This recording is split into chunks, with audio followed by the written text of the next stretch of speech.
We've been talking the last few weeks about why the Christian faith is right and anything else in the world is wrong. And we're going to focus in on the Bible tonight. But last week, I think somebody told me, "Oh, you're such a good teacher."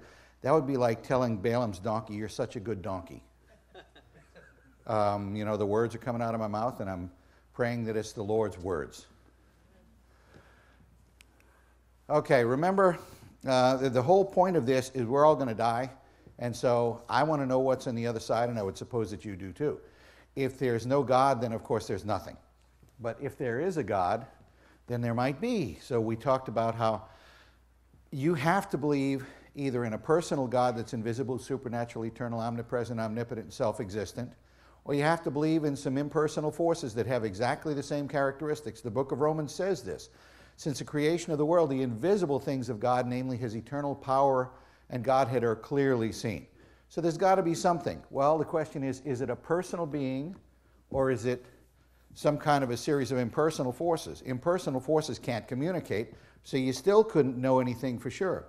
But if there's a personal God, then maybe we could know something. Well, the basic idea of evolution, which is behind all of the things about millions of years that you hear all of the time, is that you want to explain absolutely everything by purely natural processes, whereas somebody like me, and like you, I hope, says, no, there's a supernatural God that created the universe, and yeah, he set up processes that will govern how things operate most of the time, but he's also free to intervene at any time because he did at the beginning, and he could step in and perform miracles if he felt like it. He hasn't forgotten how to do that.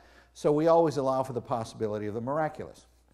You can't absolutely prove it one way or the other, but we did look last week at the argument, or some of the arguments for intelligent design.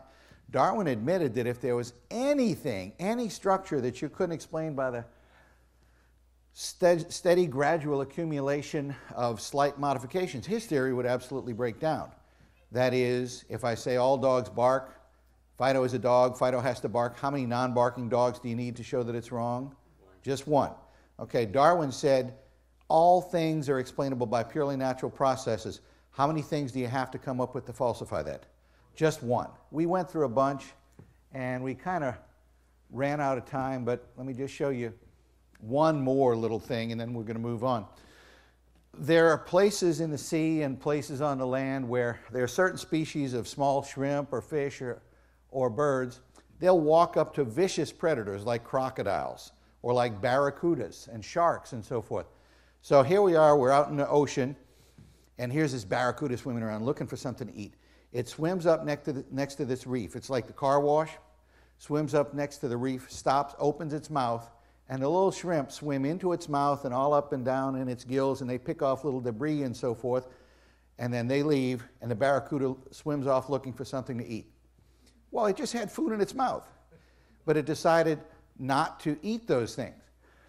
If that behavior, and any other species that swims into the barracuda's mouth gets eaten.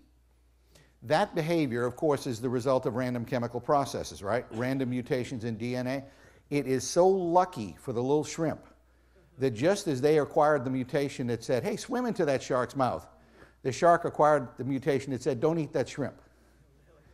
Now, of course, evolution is proven scientific fact, right? No, this is a matter of faith. You can believe that we have these two things that have to work together exactly at the same time, and it all just evolved by accident. Or you could say, that sure looks to me like there's design in nature. Right. So we've looked at a whole lot of different things that certainly give indication that they must be designed.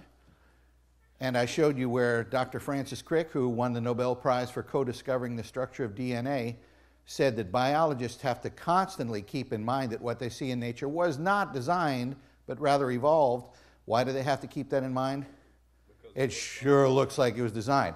So these are some of the things that you can't come up with any natural explanation for according to any known process. So you make up a story, you make up a story, you make up a story, you make up a story, you make up a story. And one of the latest buzzwords is called is called pathways.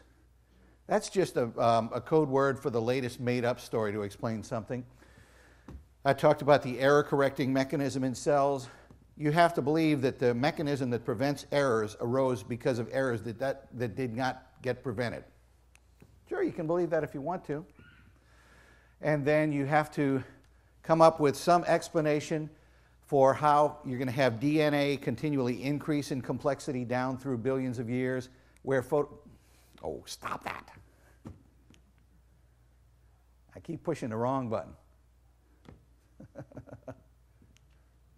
The origin of photosynthesis, the development of all of these structures in nature that if you have any part missing, it just simply does not work, like the bacteria's electric motors, like the bombardier beetle that Gordon was kind enough to bring last week. Is Gordon here? Mm-hmm.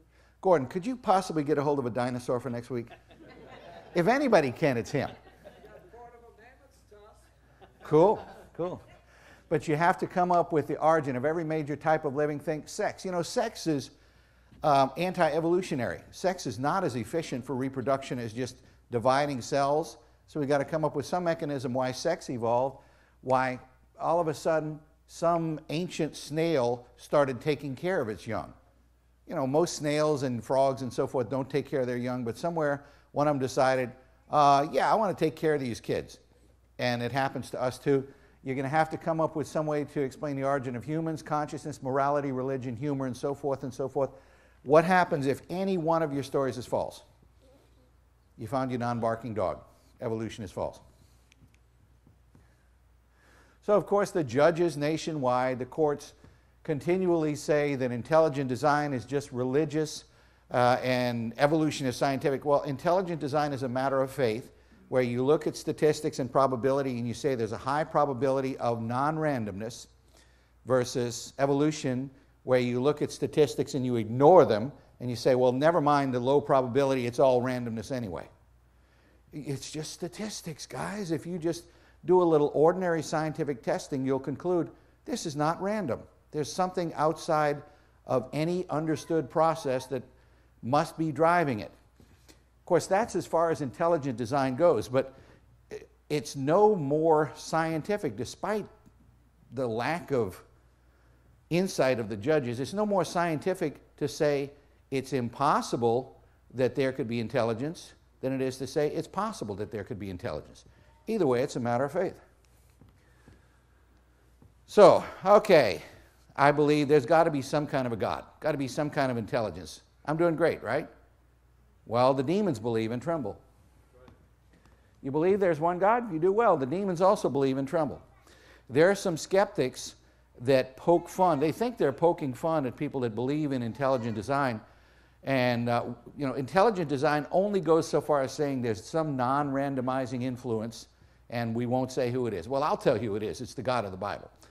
But those that are skeptical of that say, well, okay, yeah, I'll accept there's some kind of an intelligence. It's the flying spaghetti monster. This is a blasphemous attempt to poke fun at people that believe in intelligent design, but it really makes the point. Intelligent design is not inherently supportive of any religion, whether Christianity, Judaism, Islam, or anything like that. So that's supposed to be the flying spaghetti monster, and that poster you can find on the internet in various places. But it really does prove the point that intelligent design by itself does not support any particular religion. So why is it such a big deal that we can't even mention it? You know, okay, maybe the spaghetti monster's behind it. Well, no, the spaghetti monster's not behind it. So the question then is there a God? Is it a personal being, or is it a spaghetti monster? Well, if it's some kind of impersonal forces or spaghetti monster, then communication would be impossible. But if there's an intelligent being behind this universe, then communication might be possible. So let's see, are there any books in this world that claim to be revealed by the supernatural intelligence responsible for the universe? As a matter of fact, there are. When I first started studying on this, I thought there would be hundreds and hundreds. No, there are 3. The Bible, the Quran, and the Book of Mormon are the only 3 books in the entire world that specifically claim to be from God, the Word of God. So it seems to me that would be a good place to start. I'm not going to get into the Quran and the Book of Mormon. We're going to be talking about the Bible. But our religion, the Christian faith, is based on the Bible, and we say we're right and everybody else is wrong.